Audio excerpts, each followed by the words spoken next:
I show someone I care by writing posts, I think, especially in lockdown. I love receiving notes. I think snail mail is my favourite form of communication, and so I'll make a postcard and we'll write a little note, normally just saying hello, and then we'll post it to them. I show I care for someone by popping them a message saying how you doing, maybe baking them something that I know they love, or doing something with them that they are going to really enjoy. I show that I care for someone by giving them the time for them to talk to me about any of their problems. For example, I'll ask them out for a coffee or for a walk, and I'll just be an ear for them because people need to be heard, and it makes them feel so much better if they get things off their chest. The reason why I do this is so that they can have that voice and that outlet, and I can just listen to them. And even though I might not have the right solutions, I can always be that ear just to encourage them or to support them in whatever they're going through.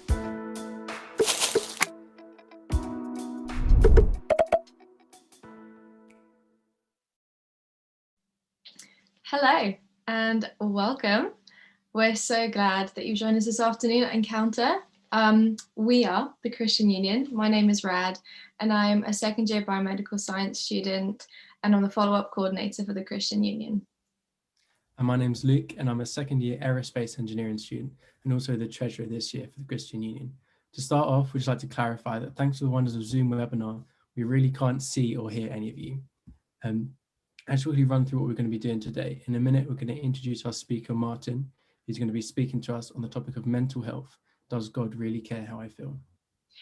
Quick logistic note to add, with Zoom webinar, we have a Q&A function where you can submit any questions throughout the talk, just put them in there and someone will answer where possible. And at the end, Martin will be answering some of those for us that you've sent in. After this is finished, there'll be a Zoom call where you can have a chat with some CU members or go into deeper discussions about the questions that you've submitted that may not have been answered. Or just if you want to talk to someone during the event right now, the Zoom will be open at the moment and the link is in the chat right now. So on that note, we're going to introduce Martin to you. So hello, Martin. Hello, great to be with you all. Hello. So we'd love to know a little bit more about you. So just briefly, who are you and what do you do? Yeah, so my name's Martin, as you know, and I live down on the Sunshine Coast, Eastbourne, with all the old grannies, and I'm one of the old granddads who's living down here now, so it's all good. I'm married to Claire, and we've got 2 little kids, and I basically spend my time traveling around different places, schools, colleges, universities, talking about Jesus and trying to help people understand that he really is the way, the truth, and the life. So I love chatting with people, love listening to what people are saying and helping them to see that Jesus really is good news. Oh, that's lovely. So now we're going to hand over to you as you speak to us on mental health. Does God really care about how I feel? Brilliant. I will do that. I will just share my screen. So hopefully you'll all be able to see this, and feel free to shrink my head. It's pretty big, but feel free to shrink it down in the corner. Put it all at the top right hand corner. But we're this week and next week part of this events kind of ×2 week for the Christian Union, and the whole idea is that we're thinking about people who encounter Jesus and have their lives transformed by him, and we'd love for that to be the experience of all of those people tuning in to watch these events. And really what we're doing is we're taking a question or an issue and we're seeing what answer Jesus gives to that question. And today we've got this subject of mental health. Does God really care how I feel? And the reason we're going to go to Jesus to get the answers is really because Jesus self-designated himself and explained a bit about himself, revealed about himself, that he is actually God in the flesh. And this is the conclusion that many people came to when they saw him and encountered him too. And so if that really is the case, then we want to hear what God in the human form, as a human being, has to say to us all on the big issues and the big questions of life. And so far, we've been, last night we started and we were going through a book of the Bible, a bit of the biography of Jesus from a biography called Luke. And in that biography, you get to see all about Jesus, stuff that you probably not many of you read before, but it's absolutely fascinating. It's gold dust stuff. And so that's what we're going to do. We're going to today have a look at Jesus' answer to this question of whether God really cares about how we feel by seeing an encounter that he had. And so far in the story of Luke's gospel, where we get up to before I read the passage that we'll look at in a few moments, Jesus has done some incredible things. He's raised people from the dead. He's fed thousands of people with just 5 loaves and 2 fish. He's calmed a storm with just some words. He's looking pretty incredible. And we're going to come to an encounter in a few moments where he's going for a meal, and we're going to see what happens there. But let me kick off with this question of, does God care about how I feel, by throwing out this little thing into the equation. The Royal College of Psychiatrists recently stated that the damage from the last 12 months is really going to last, or potentially could last, for years. That is the damage done to the mental health of not just young people, but all people across the spectrum. The damage that's been done through the lockdown and everything like that, it can have a massive knock-on effect and repercussions. And I'm sure many of us watching this have been struggling over this past year with all of the implications and the ramifications of lockdown, but not just that, about the whole kind of plethora of other ideas and issues going on in our own lives and our own struggles in our own mental health. So what we realized really is that Emmett from the Lego movie got it wrong when he said everything is awesome, and he sang a song that was very catchy about it. He actually got it wrong. Everything is not awesome. We all struggle, and many of us are struggling right now through a much darkness. And so it's absolutely legitimate and fair for you guys and for myself to ask the question, in our darkness, in our struggles, in our mental health crises, does God really care? Does he really care about how I feel? Does he have any interest whatsoever? When he sees that my life is tough and it's feeling rough, does he give one, or does he tell me to do one? What is his reaction to us when we are feeling really low and our mental health is really struggling? Do you care, God? Well, I mentioned that we're going to look at some words of Jesus, because we'll get the answers by going to Jesus, because if he's God in the flesh, he'll give us the truth about God. And let me just read to you a very short story, a true story that took place 2,000 years ago, of a meal that Jesus went to at a house belonging to 2 sisters called Martha and Mary. Let me just read it. It's on the screen, but it says this. As Jesus and his disciples were on their way, he came to a village where a woman named Martha opened her home to him. She had a sister called Mary who sat at the Lord's feet listening to what he said. But Martha was distracted by all the preparations that had to be made. She came to him and asked, "Lord, don't you care that my sister has left me to do the work by myself? Tell her to help me." "Martha, Martha," the Lord answered, "you are worried and upset about many things, but few things are needed, or indeed only one. Mary has chosen what is better, and it will not be taken away from her." So here we have Jesus at this encounter with Martha. And Martha is throwing at the question that we're asking today. Do you care? Do you care, God? And what we're going to see in the story in the next 10-15 minutes are 3 things. That really we see the presenting issues that Martha has, the crisis she's going through, in other words. We see the diagnosis that Jesus brings, and then we see the remedy. You know, earlier in Luke's account of Jesus' life, in his biography, he quotes Jesus saying that I've come not for those who think they've got it all together, but I've come for those who know they haven't. And he calls himself a doctor, if you like, the doctor of the human heart. And so I think it's going to be fascinating now to look at then what Jesus diagnoses and how he deals with this lady who's going through a real struggle, asking that question, do you care? And then we'll see what Jesus' remedy is as the good doctor for us. So let's look at firstly the presenting issues that Martha has, and there are at least 3 of them that you see in the story. The first one is she is distracted. So what's her kind of mental health state? She is distracted. Listen to what it says. Martha was distracted by all the preparations that had to be made. So she's got Jesus round, she's got all of his followers round. There's a big crowd of people, and she's thinking, whoa, I've got to make a decent gourmet meal for these guys. I've got to get the vol au vents sorted with crayfish and dill fillings. I've got to get the souffles and ramekins sorted. I've got to get the macarons sorted and pipe that pistachio cream in them. I've got so many things to do. How on earth am I going to do it? I haven't got enough time. And so she's distracted by this multitude of things that are going on in her life. And for us all, we I think we live in an age where distraction is just everywhere. There's a fascinating psychologist lady called Jean Twenge, with a fascinating name as well. Twenge, what a name, Twenge. Jean Twenge. Anyway, she's written a book called iGen, where she's done loads of research really around about people of your age. And the aim of the book is not to at all slate people, but it's to try and unravel what's going on in our world, to try and help people think best about how they can cope with life. And so she deems your current generation as iGen, and that's the era basically where you haven't lived life without the presence of an iPhone stuck to your hand.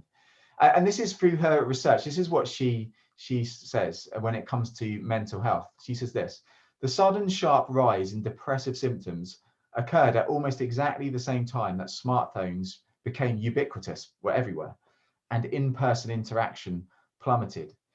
So she's not slating phones either, but she's saying it's interesting if you look at this correlation between iPhone usage, social media usage, and just the rise in mental health problems. And there's a recent report out back in January this year by the Education Policy Institute, and they likewise in the UK then are linking a lot of heavy social media usage to a lot of mental health crises. And they're saying it's just so many things that are just pulling at our brains and our minds and tugging at our heartstrings constantly, and so we're all distracted. Jean Twenge puts it like this: the paradox of iGen is this: an optimism and self-confidence online that covers a deep vulnerability, even depression in real life. Like the ducks they imitate in their selfies, apparently you all do duckies, whatever they are. iGeners are calm and composed on the surface, but paddling madly underneath. I think that last statement is really, really key. She says that iGeners, and it's not just iGeners as she points out in her book, but it's something which has basically an effect on the whole of society right now, that we have this calm and composed exterior, but inwardly in our interior, we're paddling away frantically, just trying to keep our heads above water. This was the situation for Martha. Does it sound like your situation as well? Distracted by so many things. Then we're sort of told another presenting issue that Martha has. And the next one is that she's worried. Jesus says, Martha, Martha, you are worried about many things. And for us, we can be worried about so many things right now. Obviously, the pandemic is a massive worry for so many of us, for friends, for family, maybe for ourselves if we've got particular health issues as well. We're worried about that. We're worried about what's going to happen with exams and dissertations and placements, and what's going to happen when I finish my degree and graduate, and will there be a job? Will there be a massive recession? Will there be a crisis that continues and perpetuates and goes on and on for ages? So many things to be worried about. And then there's that annoying kind of phrase that always seems to reverberate whenever you hear anyone interviewed between our ears: there is still much work to do. You've got to do more of this, and you've got to try harder there. You've got to achieve that and go for this. And there's so much more work to do. And so we get worried. And the natural kind of sister of worry is upset. And you see in the story that Martha goes all angry bird. It says that Jesus says, you are worried and upset about many things. And I wonder how you deal with the worry, the upset in your life. For many of us, we will just reach, when we're feeling fatigued and just exhausted by life, we'll reach for another can of Red Bull. That will perk me up a bit. I'll order in some more Uber Eats. I'll buy something else on Amazon Prime. I'll binge watch on Netflix. And we just retreat, if you like, into despair, because life just seems so hard to get our heads around and so hard to cope with. Martha, in this story, with this encounter with Jesus, she had all these things going on. She was distracted, she was worried, she was deeply upset. And so what does Jesus do? What does he do? Does God really care how she feels? Does God really care how you feel when you're distracted, worried, and upset? Well, notice what Jesus doesn't do in the story. He doesn't go for I'm just going to dismiss your feelings and say that's irrelevant. I'm going to sweep them out of the way. I don't want to listen to them. And the answer is no, he does not do that at all. He doesn't just dismiss what she is going through. But listen to what Jesus does. He does diagnose what's going on. In verse 42, Jesus says, but few things are needed, or indeed only one. Mary has chosen what is better, and it will not be taken away from her. What had Mary chosen? Well, you see on the other highlighted bit, Mary who sat at the Lord's feet listening to what he said. So Jesus is saying really to Martha, what's going on really now? What's the root cause of everything that's happening right now in your life? He's saying to her that you're doing without sitting. Now that sounds cryptic, and it is pretty cryptic, but what it means is this: you're doing without sitting means that you're trying to do life, you're trying to live life without first coming to sit at the feet of Jesus. In other words, you're trying to do life running around, trying to deal with it without actually doing it in partnership with, in relationship with the God of this universe. And he's saying to Martha, that's what your problem is right now. You're doing without sitting.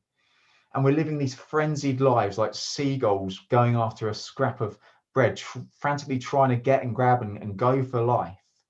And Jesus says to Martha, he says, Martha, I love all the vol-au-vents. I love all the, the pistachio cream stuff on the macarons. I love all that. But I could have just had a zinger burger from KFC. What I really want is not all the things you do for me, but what I really want is you. I want a relationship with you, and I want you to come and find true rest for your heart and for your mind. And that comes by sitting at my feet and listening to me and following me. That's what Jesus is getting at here. Here's a question for you. Have you ever stopped and to consider really what life is about, where you're going, where you've come from, where you're going to? Have you stopped to consider why? What is this? What does this all mean? Why am I here? Where's it all going? Have you asked those big questions? I suspect that the fact that you're here this week is that you're beginning to ask those questions, or they've been nagging you and bugging you for a long time. And I'd love to encourage you that you're in exactly the right place, because you're coming to the feet of Jesus to find out through the stories that we're reading what he has to say to you in your life. For many of us, we look around like Martha did here, and we look out and we say that the reason why there's problems in my life is it's other people. It's maybe it's family, or it's society, or it's the pressures from university, or it's the expectations of others.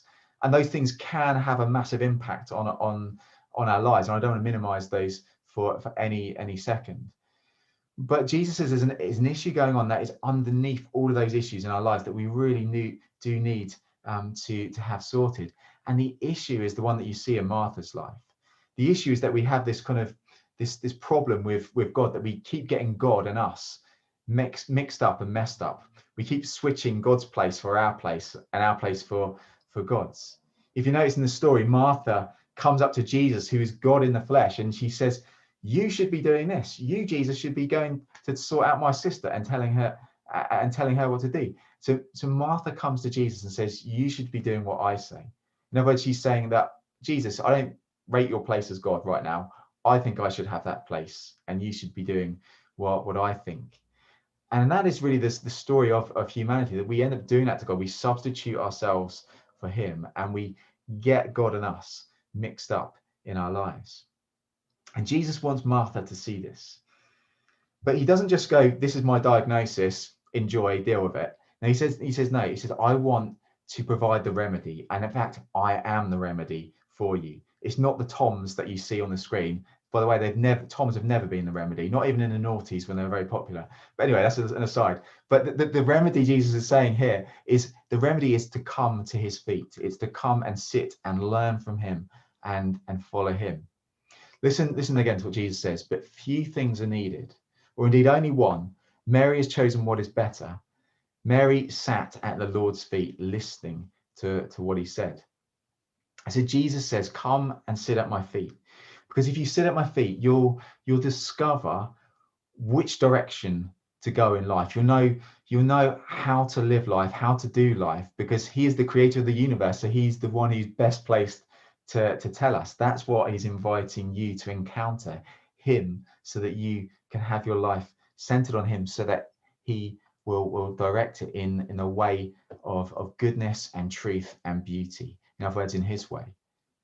But I guess there's a question just as I close. Why go to Jesus? Why go sit at his feet? Why not go sit at the feet of someone else, or another idea, or another person, or whatever? Why go to sit at the feet of Jesus? Well, here's a couple of reasons, and here's one of the things Jesus said in another biography from a guy called Matthew, which is in the Bible too. Jesus said this, he said, "Come to me, all you who are weary and burdened, and I will give you rest. Take my yoke upon you and learn from me, for I am gentle and humble in heart, and you will find rest for your souls. My yoke is easy and my burden is light." When he's saying his yoke there, he's talking about his teaching. His teaching is easy. The literal word for easy is kind. His teaching is kind. It is good for you. It's good for your heart. It's good for your soul. It's good for your mind. This is good stuff that Jesus is giving us. And that's why he wants you to come to his feet, because he wants to give you his burden. And his burden, he says there, is light. And that's a kind of a picture, if you like, of imagine ourselves as a deflated balloon. There we are, flat as a pancake on the floor, going nowhere. And when Jesus says, when you come to me, my burden is light, he's saying, I'm like helium. You put helium in the balloon and obviously and you tie it up, it obviously starts to rise, it starts to float. And Jesus is saying, if you want real life, if you want to have it come from this place of deflation into a life where you can see things as they are, then come to me and you will find that I will lift you and lift your eyes to me.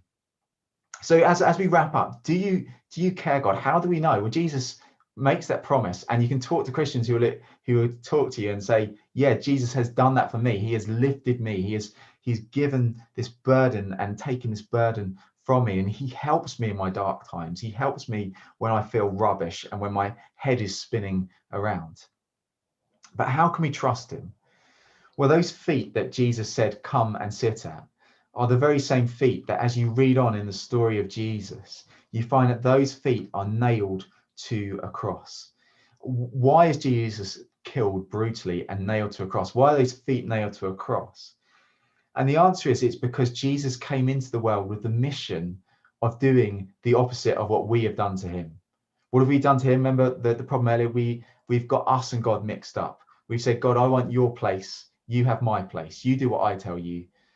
And Jesus came into this world and said, look, I am God, but I am going to come and take your place. I'm going to substitute myself for you so that you can come to know me.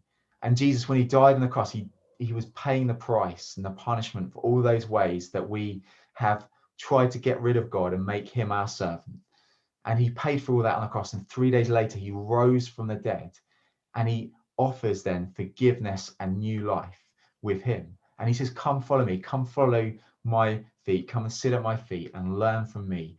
Come and join my way, and you will find forgiveness and real life in relationship with God. So does he care? The answer is a huge, absolute yes. I'm going to hand back over to Rad and Luke right now. Thanks, guys.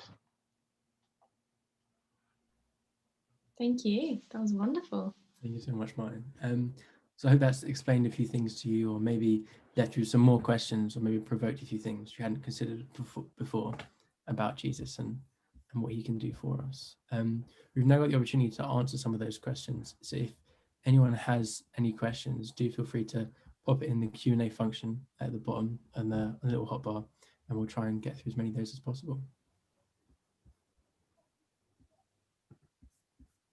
Come on, guys. I know you have some questions. Oh, here we go. So Martin, are you ready? So tips when we can't sleep at night and feel really mentally drained. Sorry, I missed the first part, sorry. Oh, just like some tips and things to do when say we can't sleep or just feel really mentally drained from our day or work. Yeah, well, obviously I'm going to speak as a Christian on this. So I think the way that the way I kind of try and deal with things is to listen to what Jesus says. He says, come to me. And there's so many verses in the Bible that talk about that. Cast your cares upon him because he cares for you. It's in a book called 1 Peter, or another book, Philippians chapter 4 says, be anxious about nothing, but in all things by prayer and petition, let your requests be made known to God. In other words, talk to him, inverted commas, dump on God. With all those burdens you've got, you go to Jesus, you go to the God of the universe. And I think that's the way I have to deal with the issues, and I've got many in my life, is to go to Jesus and talk to him, because not only is he the King of the universe, the God of the universe, but he's also friend. And I just love the way the Bible so often explains things. There's a whole kind of book, a whole song book called the Book of Psalms, and in the Psalms, there were more kind of Psalms about lamenting, about crying and pouring out your heart than there are really about praising God. And the brilliant thing about the Psalms is you just see these people really wrestling with real life issues, and what they so often do as well as another tip to deal with issues is they say you go and you talk back to yourself. It doesn't mean you go a bit doolally, but it means that you talk back to yourself the truth about God and about you, and that helps then to deal with the struggles of life. So it's about talking back to yourself and talking to your Father in heaven who loves you, and you know he loves you because he gave Jesus to die and rise for you. So I guess that'd be my two kind of central things.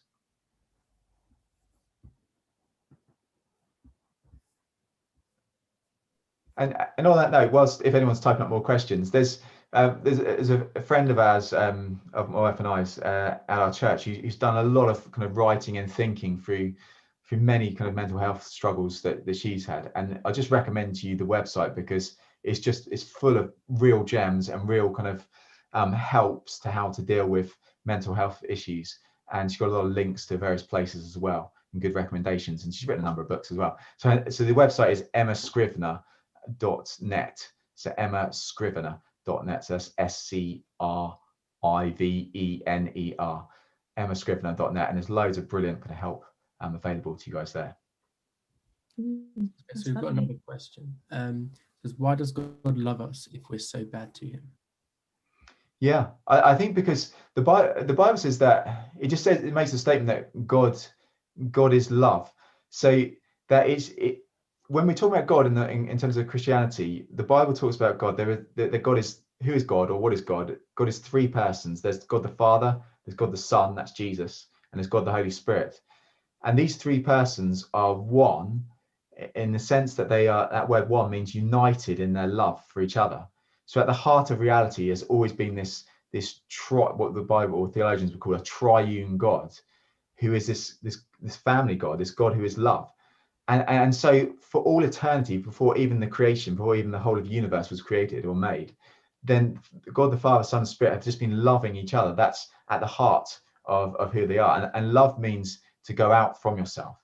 And so this is exactly the very nature of the God of this universe, is a God who isn't focused and insular and constantly looking at himself and thinking about himself, but actually he's a God who's always focused outwards towards others. So why is God like that to us? It's because this is who he is, which is brilliant, because it means then that anyone he accepts, he doesn't accept anyone who's kind of going, I will perform for you, God, I will do this to win your love. No, he already loves you to that extent, because his nature is love. And so he wants you to come into that relationship for your good, and he wants you to sit at Jesus' feet for your good. And so yeah, it's the nature of the way God is, and the best way to see that, the Bible says, is by looking at how Jesus pays for our sins when he died on the cross for us all. And that shows us what real love is, that he would even demonstrate his love for us in this, that while we were sinners, Christ died for us. There's also a Bible passage that it's my dad's favorite, like love is patient, love is kind. It's great. Yeah, brilliant. Yeah, we have another question. Do you think God will take away all our mental health problems? In the here and now, in this life, the answer, I think, is a resounding no, because I think what you find in the Bible is very realistic. It's like, Jesus says, "Come to me, come sit at my feet," and that means to learn from him. It means to follow him, and it means for him to be central. But he doesn't say life will be easy. He says actually life will be now about picking up your cross and carrying that. And that, if you know anything about crucifixion, is painful. So Jesus says actually life will be painful, because there's still the reality that each one of us is what the Bible would say is a sinner. Each one of us is a God complex. And so that has a multitude of implications for all aspects of our lives. So we will always struggle, I think, with mental health in this life. But what he does promise is that he does promise to be with us, that passage I quoted from Matthew's gospel, where it said, Jesus says, take my yoke upon you. The picture is of two animals, two oxen, working together. And Jesus is saying, I'm one of those oxen, if you like, and I'm going to walk with you, alongside you, in your life. And so what he does promise is he does promise to be with us through whatever we are going through. And I think that means then we're able to then deal with the horrific kind of problems that we all no doubt will have throughout our lives.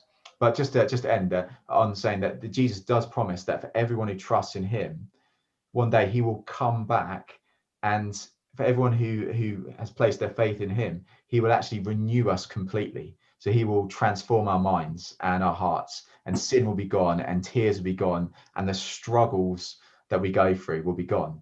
And I, for one, go, wow, that is pretty incredible. I'm looking forward to that day when my head isn't so messed up, and Jesus promises that will one day occur. I couldn't agree more. Yeah, it's also really good to see just what he writes in the Bible about us, and the kind of bad thoughts that come along. It's once you read how he sees you, and just what he's done for you, you know, you feel instantly so much better. And even if you don't, you still know that, you know, feelings can be misleading, and yeah, he's the true love. Yeah, absolutely. We don't have any more questions. Yeah, so if any of you guys have any questions, Martin will be in the Zoom afterwards if you would like to ask some more. Yeah, so you can come along to that anonymously as well if you want. Turn your camera off, change your name. No one has to know who you are if you should have questions that you want to ask. We also want to mention that we've got a few more things going on this week. We've got events happening on 6 p.m. on Wednesday and Friday. And Friday night, this night is going to be the pizza night. So come along and we can organise getting a free pizza for you. And also on Thursday, we have another 2 p.m. Lunch talk. So do come along and find out some more. As well as this, we have an experience course that will be running for 4 weeks after the end of Encounter. So from the 26th of Feb, there'll be a chance to find out just some more on Christianity, and some Surrey students that have experienced Jesus and what it's like to follow him, and just sharing their experiences on that. And you can ask about anything. It's very casual. It'll be very nice to see you guys there. There'll be more information about that on the website coming soon. And there is also a wonderful connect form here which you can fill out, and someone will connect with you if that's what you want to do, and just to chat with someone. So I've put the link to our website in the chat. So if you do want to find out any more information about the events we've got going on this week and next week, do head to the website and find out. And also you can follow us on our socials on Instagram to find out everything that's going on. And we look forward to meeting those that want to come along to the Zoom in a minute, and anyone else, we'll see you in future events. Yeah, thank you, Martin, again for the talk and for answering our questions. And thank you guys for joining us, and I hope you have a lovely rest of your day.